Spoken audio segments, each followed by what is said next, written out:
धारा 173 क्या है? कुछ दिनों से वीडियो के कमेंट बॉक्स में और फ़ोन पर सबसे ज़्यादा यह सवाल पूछा जा रहा है। जी हाँ दोस्तों, जैसे ये सवाल मेरे पास आता है कि धारा 173 क्या है, तो मैं खुद कंफ्यूज हो जाता हूँ, क्योंकि भारत में बहुत सारे कानून लागू हैं और बहुत सारे कानूनों में धारा 173 आता है। तो सवाल किस कानून का है पूछना पड़ता है।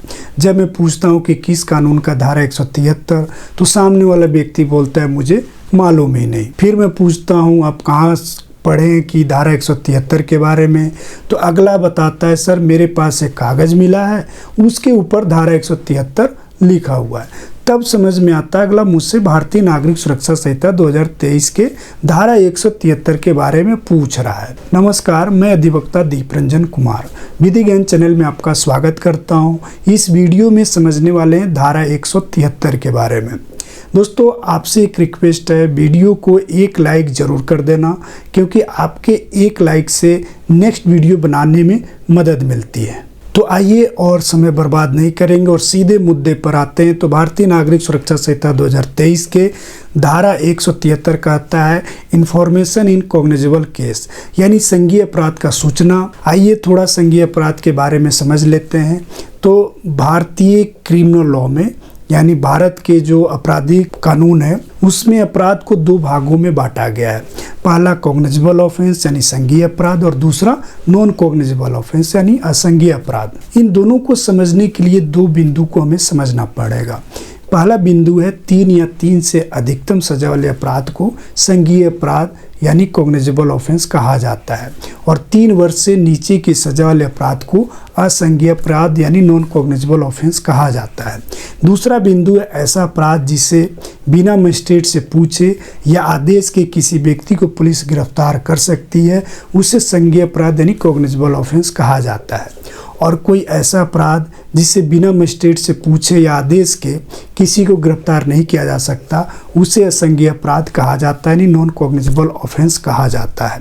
और डिटेल से समझना है तो आपको भारतीय नागरिक सुरक्षा संहिता 2023 के फर्स्ट शेड्यूल को देखना होगा। वहाँ पूरा डिटेल में बताया गया है कौन धारा संज्ञेय है और कौन धारा असंज्ञेय है। आपको समझ आ गया होगा कॉग्निजेबल ऑफेंस यानी संज्ञेय अपराध के बारे में और नॉन कॉग्निजेबल ऑफेंस यानी असंज्ञेय अपराध के बारे में। तो धारा 173 में संज्ञेय अपराध की सूचना के बारे में बताया गया है। इसका मतलब है कि जब कोई संज्ञेय अपराध घटित होता है तो उसका सूचना कैसे दर्ज होगा, कहाँ दर्ज होगा, इसके बारे में इस धारा में बताया गया है। इस धारा को साधारण भाषा में समझते हैं तो धारा 173 में 4 बातें बताई गई है। सबसे पहली बात है कि कोई भी संज्ञेय अपराध यानी कॉग्निजेबल ऑफेंस का सूचना किसी भी पुलिस थाने में मौखिक या इलेक्ट्रॉनिक माध्यम से, इलेक्ट्रॉनिक का मतलब है ईमेल, गूगल, व्हाट्सएप या अन्य कोई साधन जिसमें इंटरनेट का इस्तेमाल होता है, किया जाएगा। अगर मौखिक दिया जाता है कोई भी सूचना, तो पुलिस थाने पर लिखकर सूचना देने वाले से हस्ताक्षर करवा लेगा। और अगर इलेक्ट्रॉनिक माध्यम से कोई सूचना दिया गया है तो सूचना देने वाले को थाने पर 3 दिन के अंदर पहुंचकर हस्ताक्षर करना मैंडेटरी है, अनिवार्य है। और कोई सूचना महिलाओं से जुड़े अपराध का मिलता है तो महिला पुलिस अधिकारी ही उस एफआईआर को दर्ज करेगी। कोई मामला रेप या छेड़खानी से जुड़ा हुआ है तो धारा 183 के तहत तत्काल मजिस्ट्रेट के पास ले जाकर सूचना देने वाली महिला का कथन दर्ज कराना है। इसके बाद दूसरी बात है, सूचना देने वाले को उसको फोटो कॉपी निःशुल्क दिया जाएगा, यानी उसका कोई भी फीस पुलिस पदाधिकारी नहीं मांग सकता। इसके बाद तीसरी बात है, ऐसा कोई अपराध जिसमें 3 या 7 वर्ष तक का सजा हो सकती है तो पुलिस पदाधिकारी मामले को 14 दिनों के अंदर जांच करेगा, कोई सबूत है या नहीं है। अगर कोई सबूत है तो सूचना को दर्ज किया जाएगा, अन्यथा दर्ज करने की जरूरत नहीं है। इसके बाद आता है चौथी बात, अगर पुलिस थाने पर सूचना दर्ज नहीं करती है तो डाक के माध्यम से एसपी के ऑफिस में सूचना की कॉपी भेज दिया जाएगा। एसपी को जैसे सूचना की प्राप्ति होगी वैसे उस मामले की जांच खुद कर सकता है या किसी पुलिस पदाधिकारी से करवा सकता है।